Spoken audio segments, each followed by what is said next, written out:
오늘 4월 22일 새벽 예배 나오신 여러분들을 환영합니다. 또 축복합니다. 오늘 하루도 주의 은혜 가운데 지내기를 바랍니다. 우리 하나님 말씀 같이 보시겠습니다. 신명기 8장 11절부터 20절까지 말씀입니다. 제가 봉독해 드리겠습니다. 내가 오늘 내게 명하는 하나님의 명령과 법도와 규례를 지키지 아니하고 내 하나님 여호와를 잊어버리지 않도록 삼갈지어다. 내가 먹어서 배부르고 아름다운 집을 짓고 거주하게 되며 또 내 소와 양을 번성하며 내 은금이 증식되며 내 소유가 다 풍부하게 될 때에 내 마음이 교만하여 내 하나님 여호와를 잊어버릴까 염려하노라. 여호와는 너를 애굽 땅 종되었던 집에서 이끌어내시고 너를 인도하여 그 광대하고 위험한 광야 곧 불뱀과 전갈이 있고 물이 없는 건조한 땅을 지나게 하셨으며 또 너를 위하여 단단한 반석에서 물을 내셨으며 내 조상들도 알지 못하던 만나를 광야에서 내게 먹이셨나니 이는 다 너를 낮추시며 너를 시험하사 마침내 내게 복을 주려 하심이었느니라. 그러나 내가 마음에 이르기를 내 능력과 내 손의 힘으로 내가 이 재물을 얻었다 말할 것이라. 내 하나님 여호와를 기억하라. 그가 내게 재물 얻을 능력을 주셨음이라. 이같이 하심은 내 조상들에게 맹세하신 언약을 오늘과 같이 이루려 하심이니라. 내가 만일 내 하나님 여호와를 잊어버리고 다른 신들을 따라 그들을 섬기며 그들에게 절하면 내가 너희에게 증거하노니 너희가 반드시 멸망할 것이라. 여호와께서 너희 앞에서 멸망시키신 민족들 같이 너희도 멸망하리니 이는 너희가 너희의 하나님 여호와의 소리를 청종하지 아니함이니라. 아멘. 하나님께서 계속 우리에게 주시는 말씀은 어제 말씀에도 우리에게 말씀하셨지만 사람이 떡으로만 사는 것이 아니고 하나님의 입에서 나오는 모든 말씀으로 사는 것이라고 우리에게 강조하고 있습니다. 이 말씀의 의미는 사람이 스스로 힘으로 노력해서 먹고 사는 게 아니라 사람은 하나님과의 언약, 하나님의 말씀에 순종해서 하나님께서 주시는 그 은혜로 사는 것임을 우리에게 말하고 있습니다. 그러므로 오전부터 계속 우리에게 주시는 말씀이 있으면 그것은 하나님을 잊지 말라는 것입니다. 오늘 본문에서도 오늘 본문이 우리에게 하나님을 잊지 말 것을 우리에게 주의하고 있습니다. 자, 11절 보십시오. 내가 오늘 내게 명하는 여호와의 명령과 법도와 규례를 지키지 아니하고 내 하나님 여호와를 잊어버리지 않도록 삼갈지어다. 두 가지를 잊어버리지 말라 그럽니다. 하나님의 명령과 법도와 규례를 지키는 것을 잊어버리지 말고 그리고 하나님을 잊어버리지 말라고 말씀하십니다. 이 두 가지는 같이 가는 것입니다.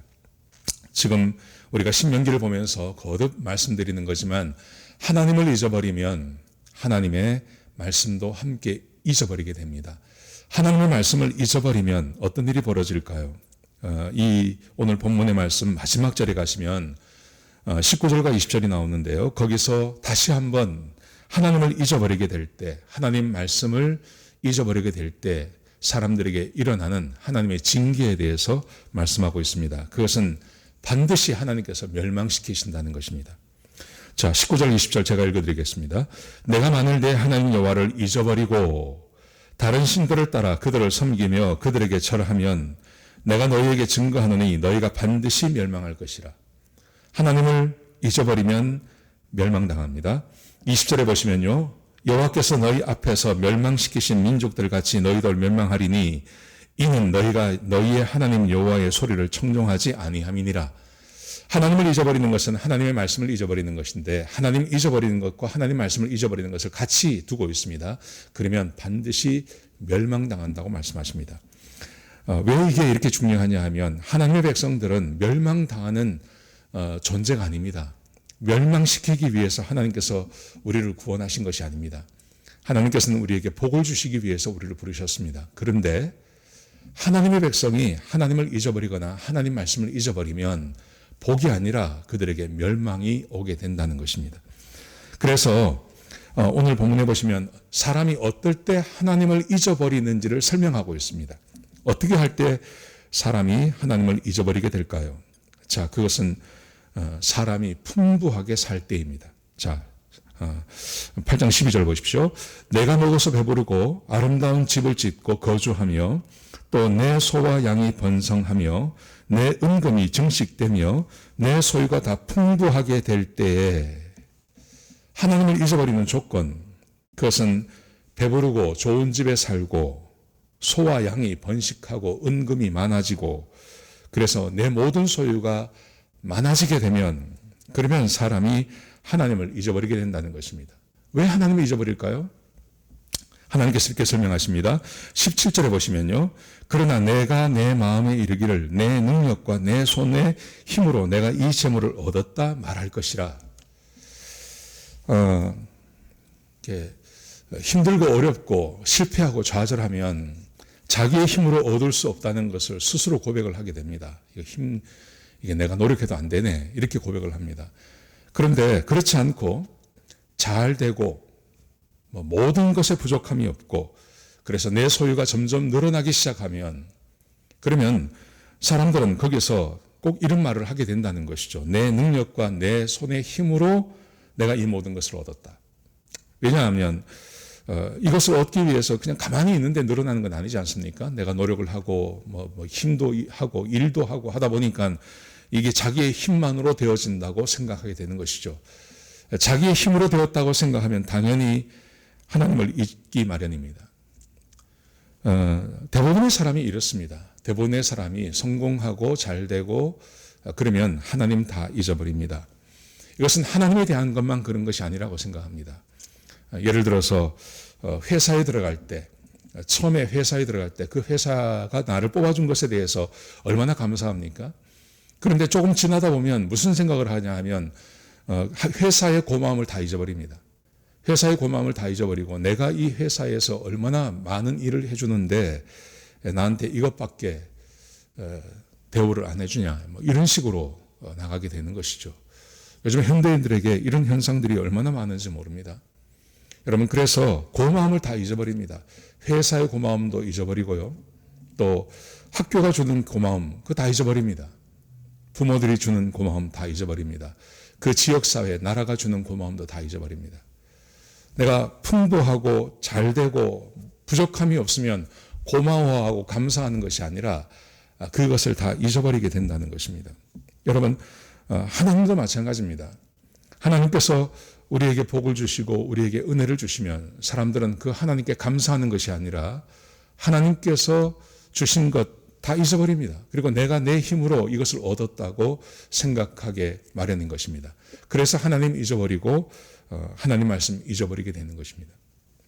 자, 그러면 하나님의 말씀, 하나님의 은혜를 잊지 않기 위해서는 어떻게 해야 될까요? 오늘 본문이 우리에게 이렇게 말씀하십니다. 하나님의 계획하심을 기억하라는 것입니다. 하나님의 계획하심.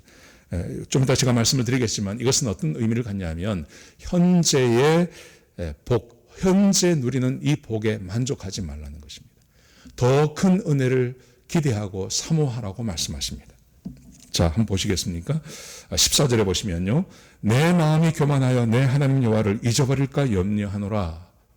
하나님을 잊어버리면 안 된다는 거죠. 그래서 하나님을 잊지 않기 위해서 해야 할 일이 있습니다.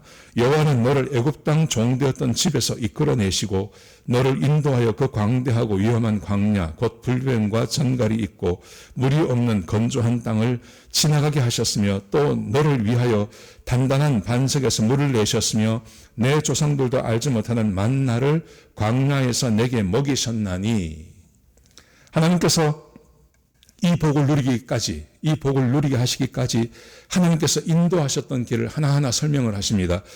출애굽해서 애굽에서 나온 것, 그리고 광야 40년 동안의 생활, 그리고 그 광야 생활을 하는 동안 반석에서 물을 내시고 또 아침마다 만나를 주시고 하셨던 그 모든 것을 설명하시면서 왜 이렇게 하셨냐 하면 그래서 설명을 하십니다. 이는 다 너를 낮추시며 너를 시험하사 마침내 내게 복을 주려 하심이니라. 하나님께서 출애굽해서 여기까지 오게 하신 그 모든 것을 경험하게 하신 이유, 그것은 세 가지라는 거죠. 첫 번째, 너를 낮추시며, 두 번째, 너를 시험하셔서 그래서 결국에는 너에게 복을 주기 위함이다. 이렇게 설명하십니다. 여러분, 이 말의 의미가 뭘까요?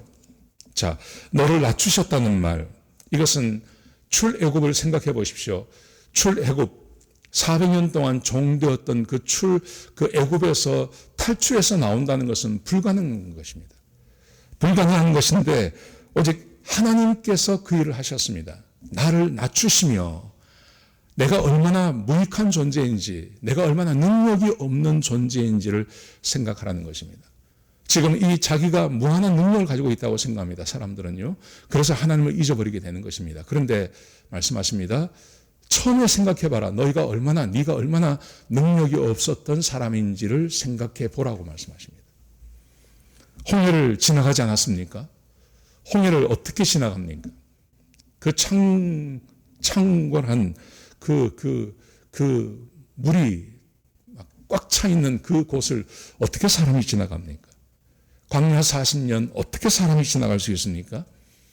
이것은 오직 하나님의 능력으로만 할 수 있었습니다. 자기의 능력으로는 출애굽도 못할 것이고 홍해를 지나가지도 못할 것이고 광야를 40년 동안 살 수도 없습니다. 우리의 능력이 무한히 작다는 것을 가르치는 것입니다. 두 번째, 시험하사. 이 시험한다는 말의 의미는 우리가 이미 알고 있습니다. 힘들고 어렵고 이건 도저히 안 된다. 백성들도 도저히 안 된다고 생각했는데 하나님께서 하지 못하는 일이 없으셨습니다. 다 하셨습니다.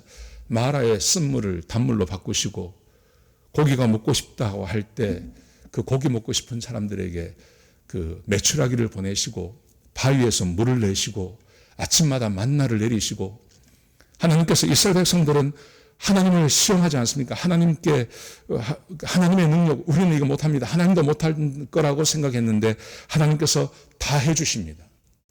하나님이 얼마나 능력이 뛰어나신 분이신지, 하나님은 하실 수 없는 일이 없으신 분이라는 것을 하나님께서 다 보여주셨습니다. 근데 왜 이렇게 하셨냐는 것입니다. 사람을 낮추시고 하나님께서 능력을 보여주시고 사람이 도저히 할 수 없는 일까지도 하나님께서 하신 그 이유는 오늘 본문이 말하기를 마침내 내게 복을 주려 하심이라. 마침내.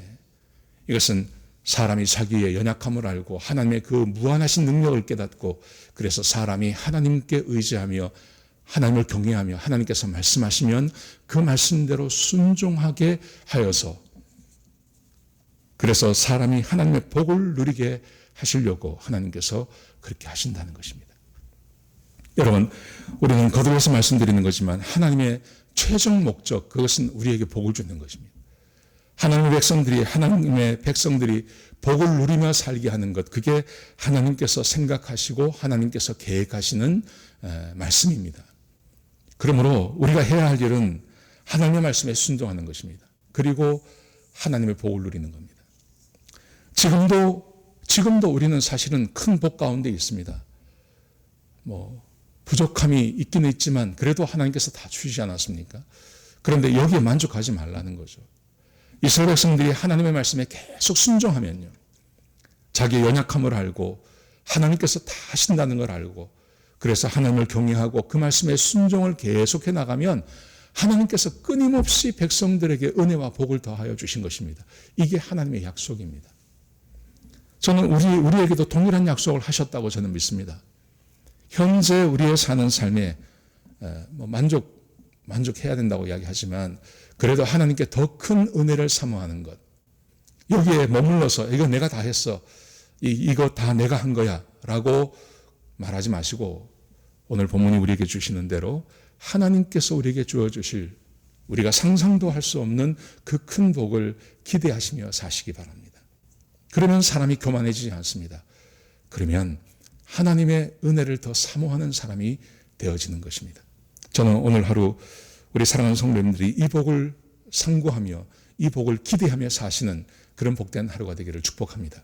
주님 안에서 더 큰 은혜를 사모하시기 바랍니다. 하나님께서 부어주실 것입니다. 네, 오늘 하루 그렇게 사십시오. 우리가 한번 기도하시겠습니다. 아버지 하나님, 우리에게 귀한 약속 주셔서 감사합니다. 이 말씀 기억하게 하시고 교만해지지 않게 하시고 하나님께 더 큰 은혜를 사모하며 사는 주의 백성들이 되게 하여 주옵소서. 아버지 하나님, 집에 고립되어져 있고 또 회사에도 나가지 못하고 일터에도 나가지 못하는 우리 성도들을 축복하셔서 악한 원수 마귀에게 마음 뺏기지 않게 하시고 끝까지 하나님 바라보며 주의 은혜를 사모하며 사는 주의 백성들이 될 수 있도록 역사하여 주옵소서. 강건케 하시고 하나님께서 모든 필요를 채워 주옵소서. 주님 감사합니다. 예수님의 귀하신 이름으로 간절히 기도드렸습니다. 아멘.